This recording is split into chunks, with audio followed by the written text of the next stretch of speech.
Good morning, everyone. Excuse me. Good morning, all, to the Kingdom of England, Empire of Albion. It is I, Archbishop Belmont, from the Noble House of Beaumont, and I'm coming to you today, this grand October 18th, 2971 Berber calendar, which is equivalent to 2021, your Gregorian calendar. And like I always said, or like I always say, especially when it's speaking to the people, it's a beautiful time to be alive, to be able to hear this information and be able to be taught the gems and the wonders of the world.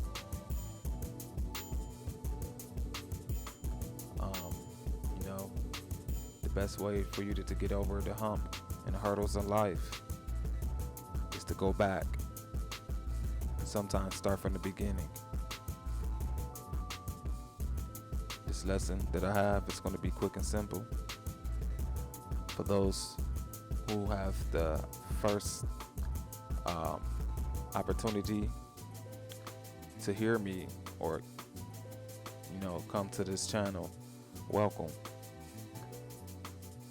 I'm here to inspire and to show those who have lost their way how to find the path and stay on track towards the lighthouse, because there is where the true source dwells. And I am just a vessel to come and bring you back home. Because as you hear me, you're only hearing my voice as a reflection that's being mirrored and it's bouncing back. So, without further ado, welcome.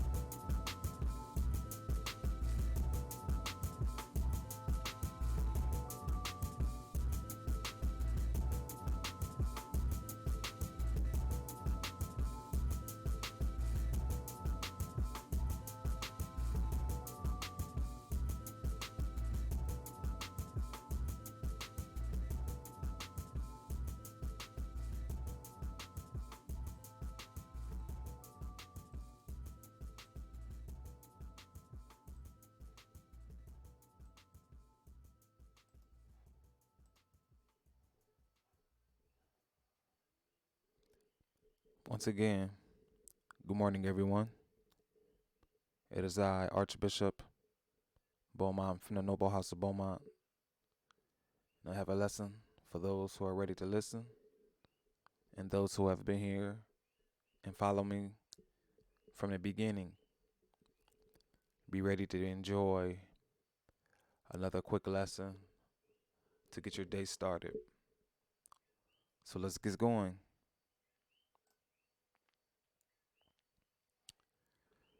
Now,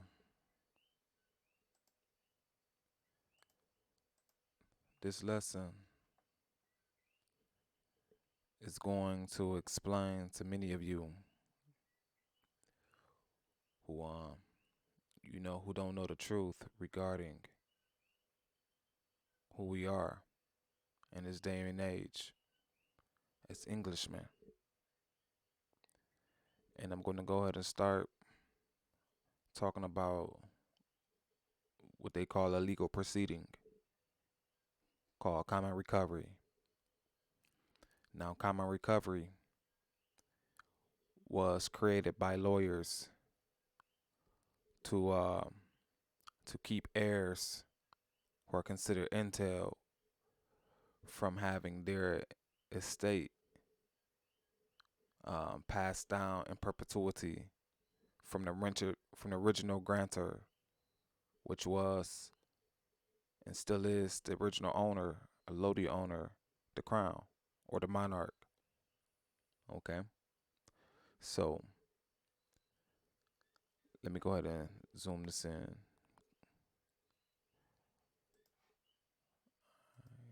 Magnification.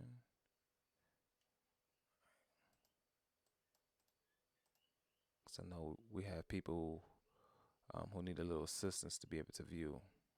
Okay, so all right. So it says a common recovery was a legal proceeding in England that enabled lawyers to convert an entail estate, which is a form of land ownership, also called a fetail, into an absolute ownership, fee simple.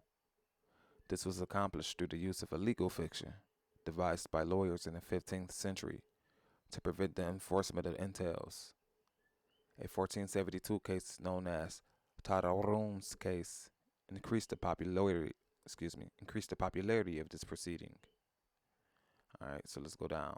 Give you a little background. Now, if you go ahead and go to the Third Temple English Church of England YouTube page, you will be able to go with one of the older lessons that we at the King's Bench already went over. But I'm coming on this channel to bring you home to that channel by dropping you some of the quick gems that you're going to learn as you progress onto the path, and then be able to come into Clifford's Inn to learn it in a further, more informal way. Okay? Alright, so the background says entails were originally designed to keep ownership of land within the family. Thanks to the effects of the statute de donis conditionalibus, the intent of the entail could not be broken, which meant that land in fetail could not be simply sold, transferred, or mortgaged, as whatever the current owner did with it, ownership would automatically pass on their death to those specified by the entail. While the entails performed a valuable function in the 13th century, when the donus conditionalibus was enacted, by the 15th century, changes in social and economic conditions meant that landowners were more concerned with being able to freely sell, convey, or mortgage their land. It was in this time that the common recovery was devised as a way of circumventing the donus conditionalibus. Okay? So, this was created by lawyers to usurp heirs from off of their property, and something that was going to be passed on not only from just them, but to their heirs in perpetuity. All right. So the main point I wanted to make on here on the common recovery was it said this was accomplished through the use of a legal fiction. All right. So let's go see what a legal fiction is. All right. Sorry about this. All right. Legal fiction. It says a legal fiction is a fact assumed or created by courts, which is then used in order to help reach a decision or to apply a legal rule. The concept is used almost exclusively in common law jurisdictions, particularly in England. All right, so for those of you who are listening to this and those who are going to hear this in the future, if you so called dwell in the United States territories, um, whatever, they use legal fictions. And a legal fiction can come in the way of a fictitious name. That's a legal fiction. Okay? Now, it told you this concept is almost exclusively in common law jurisdictions, particularly England. So they're dropping you some clues, letting you know you're still in England because um, you're still utilizing concepts and principles that came from England. He who creates it owns it. I repeat, he who creates it owns it. And in this case, England owns all of this. But you will continue to understand that as you follow along. Let's continue. All right, development of the concept. A legal fiction typically allows the court to ignore a fact that would prevent it from exercising its jurisdiction by simply assuming that the fact is different. Okay, so this is saying for them to be able to see you, talk to you, um, rule either against you or for you, they have to, in a way, they have to see you. And for them to be able to see you, they have to create an identity for you. And this identity, as we're going to see, is created based off of uh, a methodology of how they define you,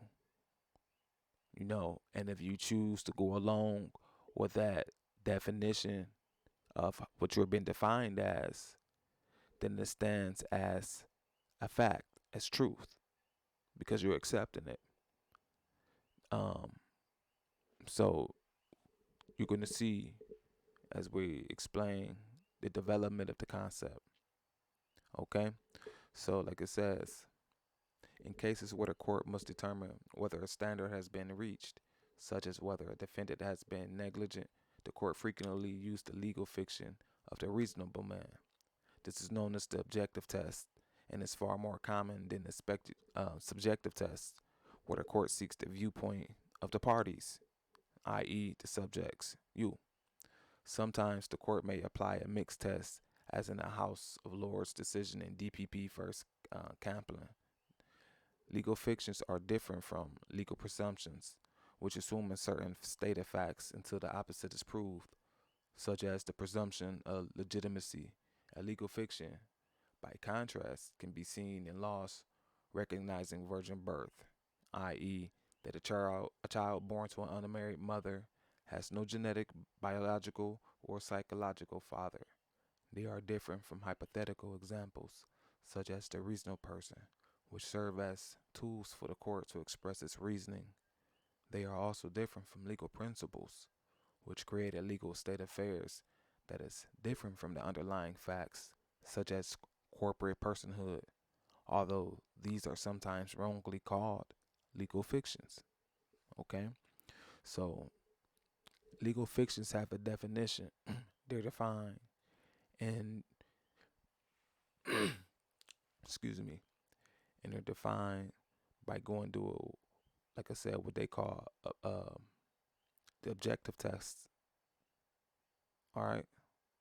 Because this is what the courts now are creating for their, because remember, they're the ones who are playing the referees. They're the ones who um, um, are playing the overseer.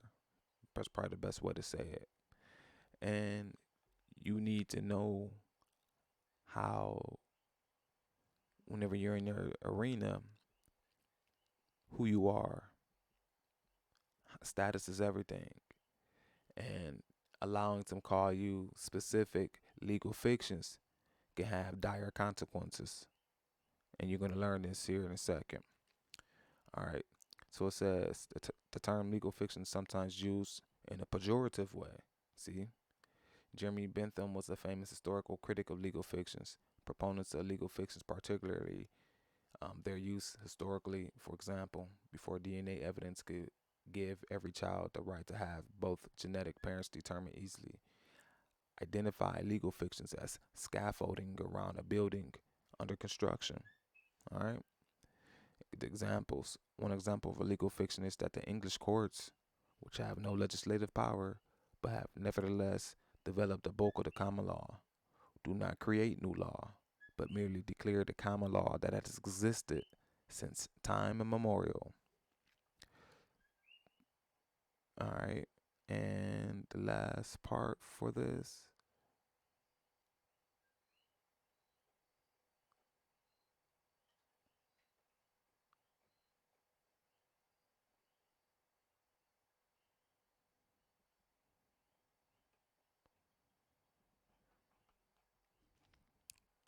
Okay.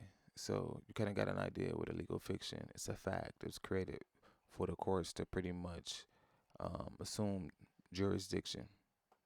That's best way to explain that. All right. And it's exclusively found in common law jurisdictions, particularly England. All right. Now we need to know what a fiction is. Okay? Fiction. Fiction is any creative work, chiefly any narrative work, anything that can be read, comprised of people, events, or places that are imaginary in a manner that is not based strictly on history or fact. So fictions aren't real, you know. They're something that's pretty much made up, somebody's figment of imagination. All right, it says in its most narrow usage, fiction refers to written narratives in prose or prose, and even specifically novels, though also novellas and short stories. More broadly, fiction has come to encompass imaginary narratives expressed in any medium, including not just writing, but also live theatrical performances, films, television programs, radio dramas, comics, playing games, and video games. So, as you can see, fiction is not limited to um, its parameters and how it's going to play out, or how it's going to be played, or how it's going to be used, or what it's being used for. All right, definition. The creation of a work of fiction implies the construction of an imaginary world. You hear this? Typically, the fictionality of the work is publicly acknowledged, and the audience expects the work to deviate in some ways from the real world, rather than presenting only factually accurate portrayals of characters who are actual people. Because fiction is generally understood to not fully adhere to the real world, the themes and the context of a work, such as if and how it relates to true issues or events, are open to interpretation. Characters and events within some fictional works may even exist in their own context, entirely separate from the known physical universe, an independent fictional universe. So, let me explain. So, it's fictions. You live in a reality that's created off of fictions. How can I tell? It's because they're utilizing fictitious names on you. The United States itself, that's a fictitious name. It's not real. Something not real cannot create something real. The fictitious world, America, it was created, and they created the characters, the fictions. This is all made up. If you don't believe me, go ask yourself, why do you have the ability to register a fictitious name? Why is your name in their world considered your legal name? Your legal name is a fictitious name. You get it? You're fictitious characters. You're not real. We're going to explain that very soon. Continue. In contrast to fiction, creators of nonfiction works assume responsibility for presenting only the historical and the factual truth. Despite the distinction between fiction and nonfiction, some modern works blur this boundary, particularly ones that fall under certain experimental storytelling genres, including some postmodern fiction, autofiction, or creative nonfiction, like nonfiction novels, docudramas, as well as deliberate literary frauds, which are falsely marketed as nonfiction. All right, so nonfiction is supposed to be based off of truth, like historically accurate, and factual truth. Something that can be verified outside of a fiction. So, like law, that's that's nonfiction. Depending on what type of law and what they're using. English law was nonfiction. American law is fiction. It's colorable. It's fiction. It comes from something that's real. So it's like a blend, as you see. they blending up two realities, the fiction with the nonfiction. So your life, like you see nonfiction things, birds, trees, books, um, people. These are considered nonfiction. But what you actually call them and how they're seen in that world of the so-called United States or any of these other so-called corporate fictions. Remember, the fictions is going to determine how um how they're treated. You know, well, once again, follow along and pay attention because hopefully you start seeing that your life you're living is it has been scripted out. And if it has been scripted out, that means that they know how this is going to end because they created the beginning.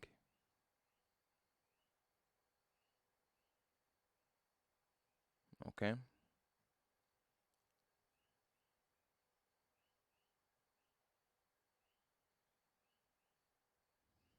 So let's go ahead and continue this. All right.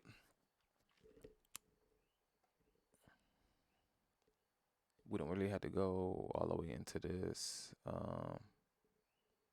You know, you can see the different formats of fictional genres.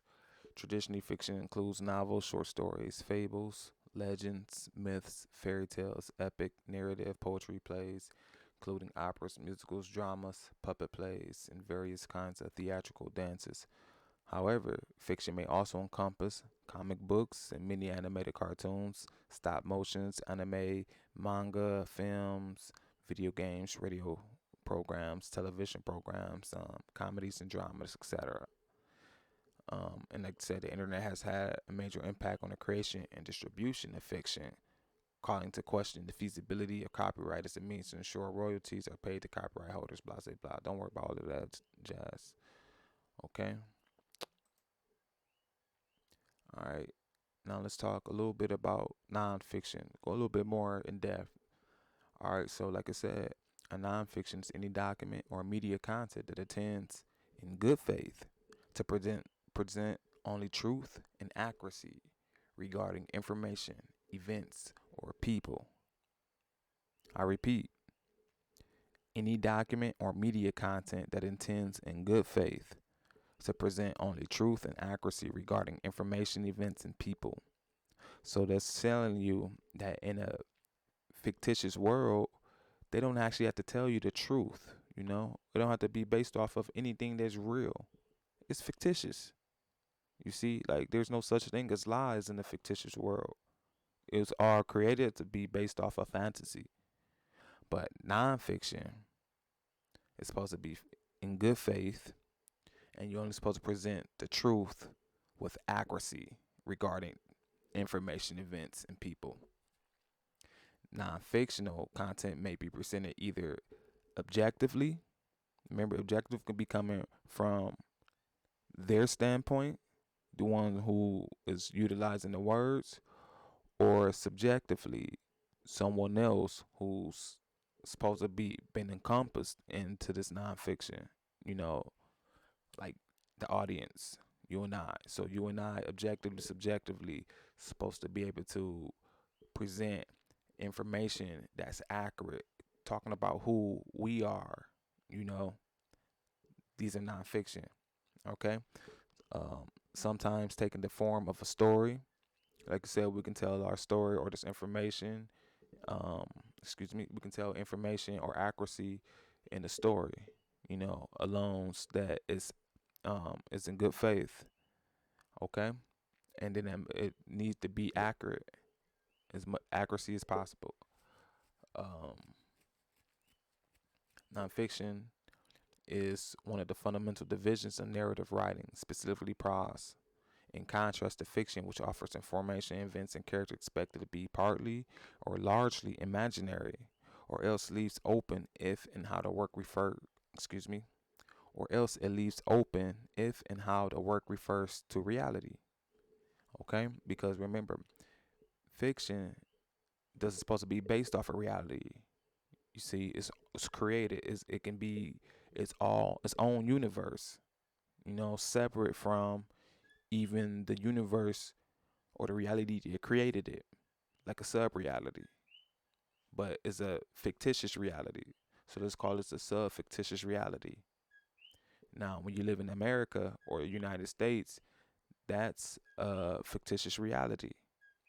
Where you have all these new so-called, um, let's say, people call themselves Moorish Americans, Indians, Black, Negro, Color, African American, etc. These are legal fictions. Once again, they're called legal fictions. They didn't say they're nonfiction. They're considered legal fiction, which means that they're not really based off of real people. They're an imagination.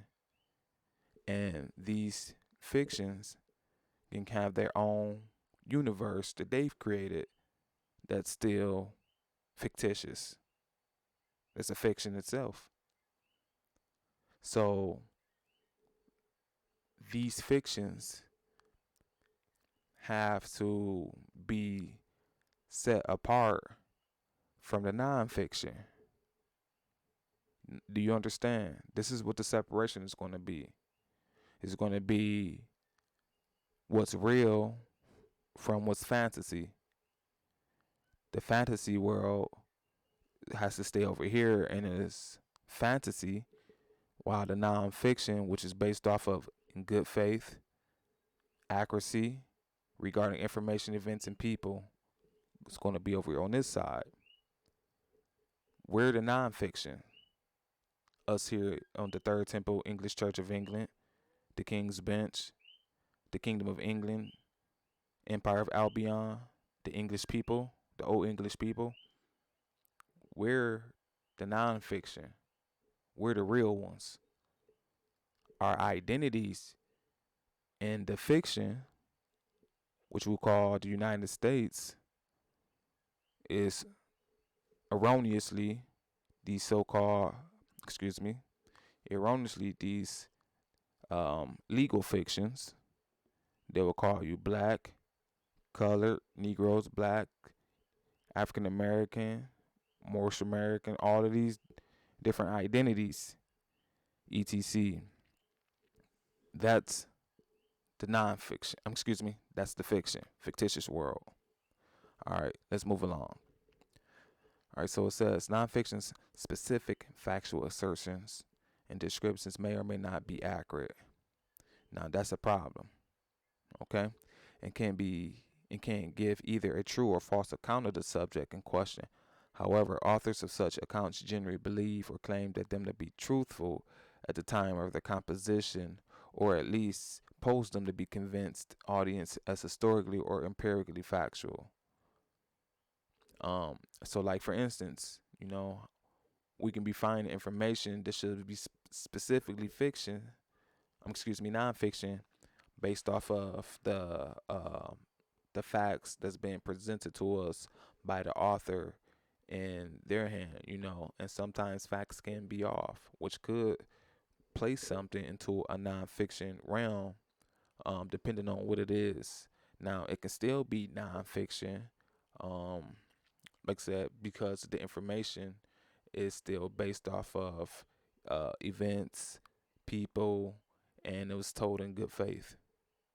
All right, so like something that doesn't exist, you can't create it and then try to give it, um, try giving it a nonfiction element, you know, because it didn't exist before. So something that never exists can never exist. That's probably the best way to say it. Like they say, there's nothing new underneath the sun. So that means a fiction cannot dwell in the space of a nonfiction.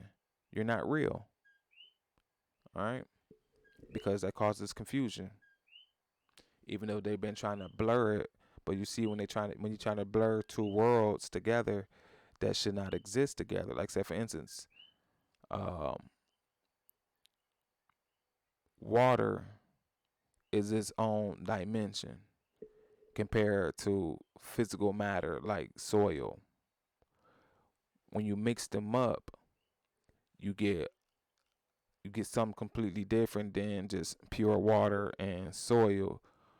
You get a muddy mess. That's what explain it.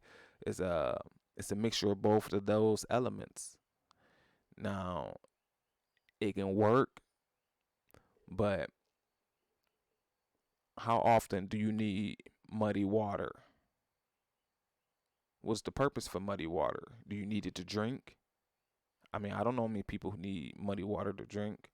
Either give me pure water so I can drink, or you give me soil so I can plant or build something on top of.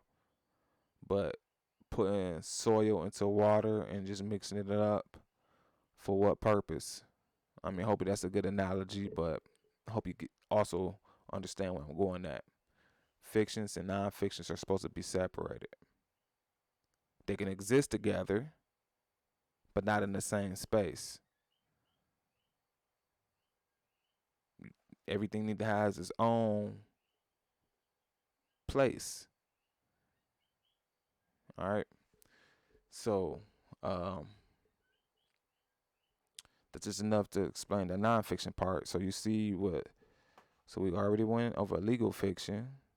It didn't say legal nonfiction. It said a legal fiction. We know what a fiction is. Something that's not real. It's an imaginary. We know what a nonfiction is. A document or media content intends to be in good faith to present the truth, accuracy regarding information, events, or people. Okay. Now let's take a look at some could be considered nonfictions. All right. So John Doe. John Doe for men and Jane Doe for women are multiple use names that are used when the true name of a person is unknown or is being intentionally concealed. In the context of the law enforcement in the United States, such names are often used to refer to a corpse whose identity is unknown and unconfirmed. Secondly, such names are often used to refer to a hypothetical everyman. We're about to see what the everyman is 1 second. All right. So, like it says, the history under the legal terminology ancient Rome, the names Numerius, Negidius, and Aulus Agarius were used in relation to hypothetical defendants and plaintiffs. The names John Doe or John Doe and Richard Roe, along with John Roe, were regularly invoked in English legal instruments to satisfy technical requirements governing standing and jurisdiction, beginning perhaps as early as the reign of my ancestor, King Edward, and this is Edward III. All right, 1327 to 1377. All right, said though the rationale behind the choices of Doe and Roe is unknown, there are many suggested folk etymologies. Other fictitious names for a person involved litigation in medieval English law were John Noakes or Noakes and John A. Styles or John Styles. Okay, and get to this particular right here. It says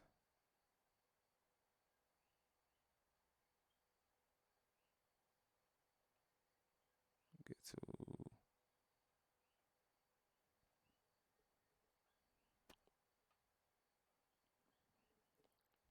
what's this said? Okay, so you kind of get an idea. But your John Doe is still first, last, but it's supposed to be a representation of someone who's unconfirmed. Let's go ahead and finish seeing that John Doe represents a everyman, which is a hypothetical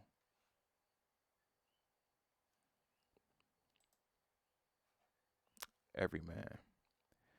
The everyman is a stock character in fiction. You see, everyman, which a John Doe, which is nothing more than a legal fiction, is a stock character. So when they ask you, even like when they say you're John Hancock, which is your signature, John Hancock is still considered a legal fiction. Remember, your fictitious name, trade name, legal fictions, stock characters. An ordinary, and so like I said, the everyman. That's why you have to be careful with the terms or words you use when they say like, "Oh, every man has the right to what?" Keyword, every man, and every man is a stock character in the fiction. All right, an ordinary and humble character. The everyman is generally a protagonist whose benign conduct fosters the audience's wide identification with him. So this is like how today we can fit ourselves in other people's shoes. Pay attention because what I'm trying to explain to you and show you that your life was already scripted out. And these people already know how you're going to act based off of your stock character. Once facing an extraordinary challenge, and every man may mount an exceptional response, perhaps even fulfilling a hero's journey. So you see, a lot of these roles everybody want to do today, you're picked for that role for a reason, and you know, and they know how you're going to play out. All right, acquiring exceptional abilities to complement his commonplace, humble core. All right, so it says general traits. While the term every man, or excuse me, while the term every woman dates to the very early 20th century, the term every man traces to an English morality play, thus an allegorical play from the early 1500s, the summoning of every man. Rather, unlike a modern everyman, he is not only a representative human and a gregarious, but is prosperous and attractive as well, explains literature scholar Harry Keishian. But every man living his last days is the only character fully human. The others are embodied ideas, like fellowship, who explains Keishian, symbolizes the transience and limitations of human friendship. On the other hand, a modern everyman, confined to allegories, is set in a familiar social context. Generally, a modern everyman, although perhaps adolescent, is neither a child nor elderly, and is physically unremarkable. Wow. Although his intellect and integrity may be appreciable, he typically lacks the privilege of authority or prosperity. Now, don't this sound like your modern day people? And occupies the middle class or lower class with the bulk of society.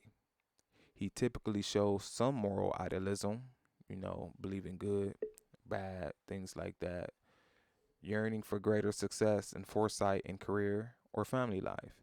Once again, doesn't that sound like the common or modern people today? Yet, his modest means may compound life's vicissitudes, while his own virtues casting him in roles valuable to others. Playing the second wing or the sidekick, um, may escalate his own troubles. Um, Still, by his resourcefulness and fortitude, he may fulfill his modest ambitions, often furthering the greater good as well. Okay, so this is talking about the everyman. Um, Now get to the narrative uses, because remember, he who writes your books sets your timeline, and if he's writing your book, he's the narrator. He wrote your positions, your roles, and that means he knows how it's going to play out. All right, so it says, and every man is crafted so that most audience members can readily situate themselves in his shoes. Like I said, your life is tailor fit for you to be able to understand everybody else's life because they're considered every man as well. Don't you call yourself? You get what I'm saying. Although the every man may face obstacles and adversities that a hero might, archetypal heroes, archetypal heroes, react rapidly and vigorously by manifest traits, whereas an everyman typically avoids engagement or reacts ambivalently until the situation growing dire demands effective reaction to avert disaster. Once again, that sounds like the common people today. Such a round, dynamic character, that is, a character showing depth and development, is then generally a protagonist. Or if lacking depth and development, thus a flat static character, the everyman is secondary character. Especially in literature, there's often a narrator, as the written medium enables extensive explication of, for example, backstory, tangents, physical details, and mental content. An everyman narrator may draw a little notice, whether by other characters or sometimes even by the reader, since the narration emerges then from the story world. And if neutral or relatable enough, the narrating everyman, like Che in the musical Evita, may even break the fourth wall directly address the audience. So what they're saying that every man, um, quick synopsis is pretty much telling you is someone who really is, living day by day, um, um, basic roles, and you know, excuse me, he's considered like the wingman. All right, now I'm gonna go ahead and talk about this play. It's called Everyman Play. So every man today are in the play and don't realize it. Okay, and once you see how this everyman play um, is done, then you can kind of start placing yourself into the scene of who you are. Because only way to get out, you got to go back in. All right. So let's go ahead and read. It says the song, the summoning of every man, or the summoning of every man. Usually referred to simply as every man. It's a late 15th century morality play, like John Bunyan's 1678 Christian novel, The Pilgrim's Progress. Every man used allegorical characters to examine the question of Christian salvation and what man must do to attain it. All right. So it says, the summary. The will is that the good and evil deeds of one's life would be tallied by God after death, as in the ledger book.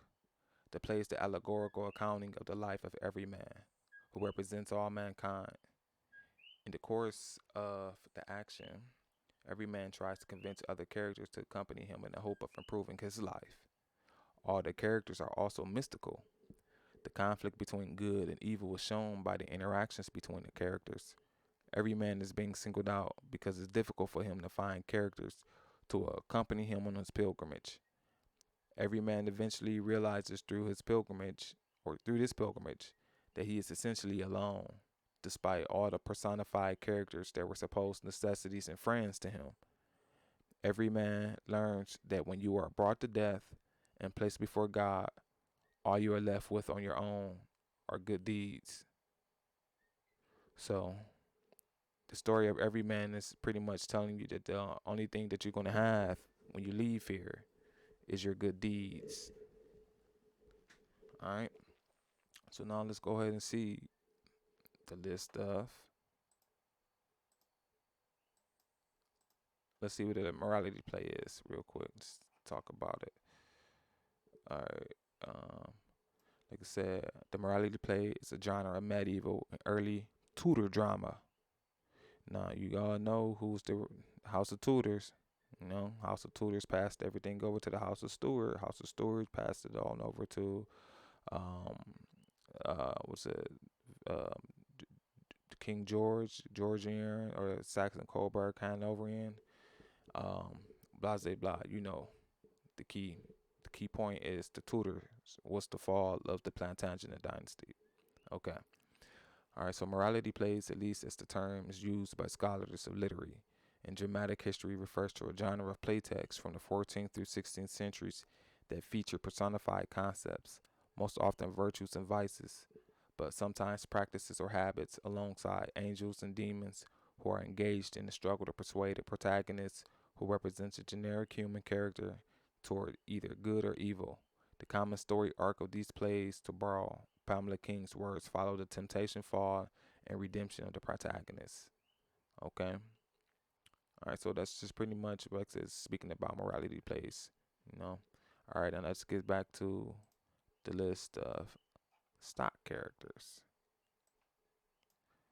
Alright, so like it says, a stock character is a dramatic or literary character representing a generic type in a conventional, simplified manner and recurring in many fictional works. Now remember, legal fiction, remember the United States only deals with fictions. So a stock character is a fiction. A stock character is a fictional character is representing a generic type, a conventional, simplified manner, and like I said, in many fictional works. All right, so it says the following list labels some of these stereotypes and provides examples. Some character archetypes, the more universal foundations of fictional characters, are also listed. Some characters that were first introduced as fully fleshed out characters became subsequently used as stock characters in other works. Example, Ebenezer Scrooge character of A Christmas Carol, upon the miserly Scrooge type is based. Some stock characters incorporate more than one stock character. For example, a bard may also be a wisecracking jester. Some of the stock characters in list may be considered offensive due to their use of racial stereotyping. All right.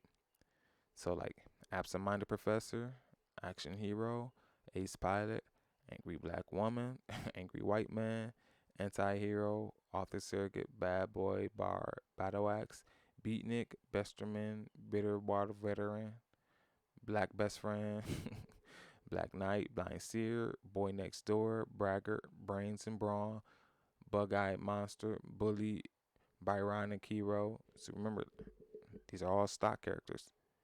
Cat Lady, Chosen One, Christ Figure, Con Artist, Conscious, Contender, um, Cousin Oliver, Career Criminal, Chrome, blah blah blah, Dark Lady Hispanic, Dark Lord, Doppelganger, Dragon Lady, every man.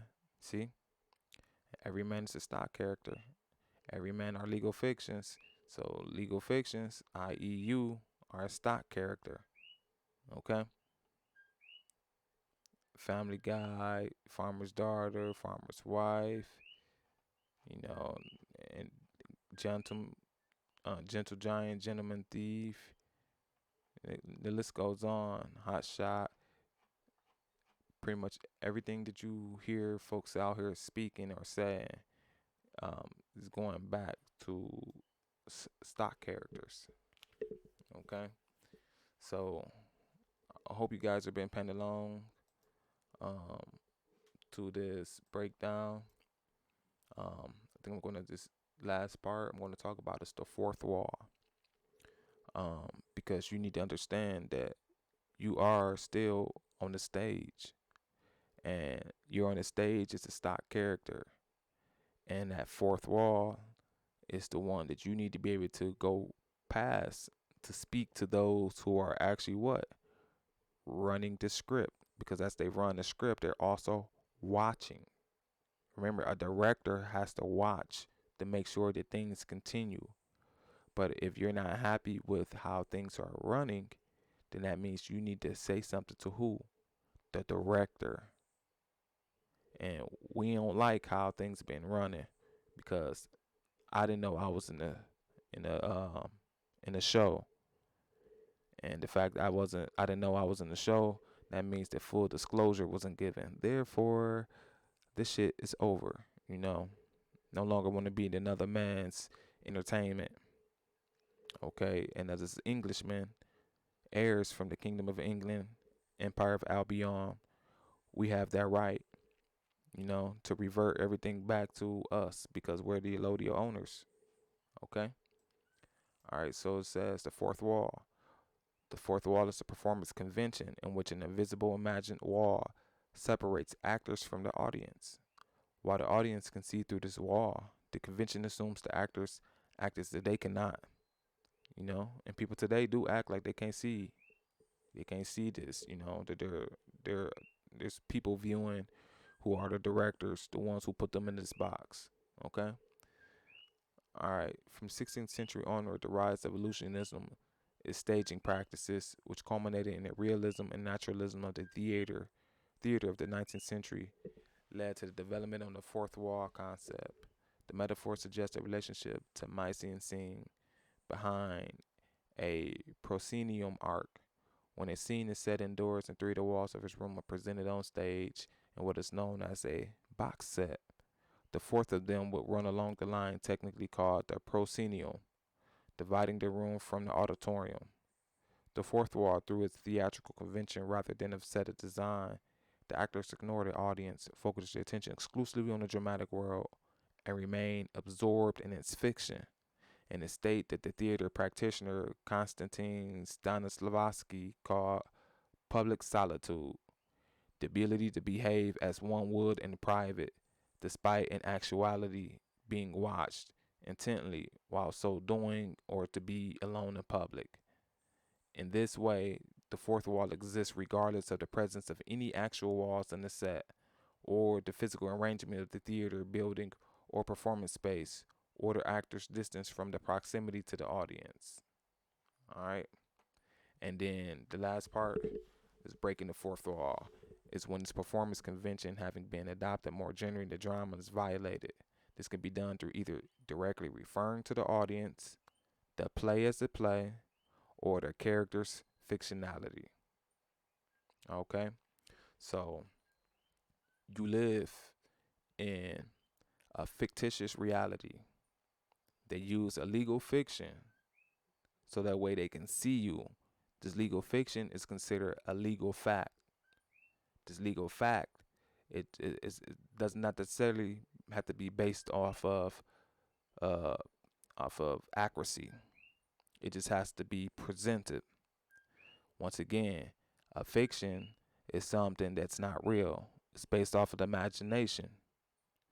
Non-fiction is something that is made in good faith, accuracy, and deals with events or people. We're supposed to be non-fiction, non-stock, which means we don't supposed to be in this act. We don't supposed to be playing with them.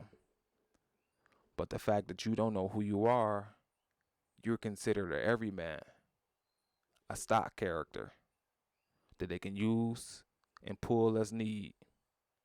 And you have a role until you decide that you no longer want to play that role, which then you have to go through that fourth wall and call it out.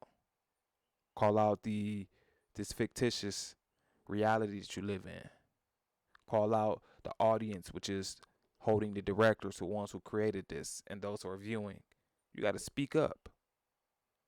That's the only way you're going to break the veil. Because in the meantime, if you're still living this reality, you're divested in it. And when you're divested in it, you're in it for the long haul. So, with that being said, we love you. I love you. It's one of these times that many brothers and sisters is not going to understand, but it's time. 144,000 we will have. Either you're going to be a player to get out the game, or you're going to stay a player for the long call to go down with the game. Either way, you have to play. And like Neo showed you on the Matrix, you got to go in to get out. If anybody said that they have a remedy, tell them, please present the physical evidence, because a fiction cannot create a non-fiction. Only a non-fiction can create a fiction. So, with that being said, Um,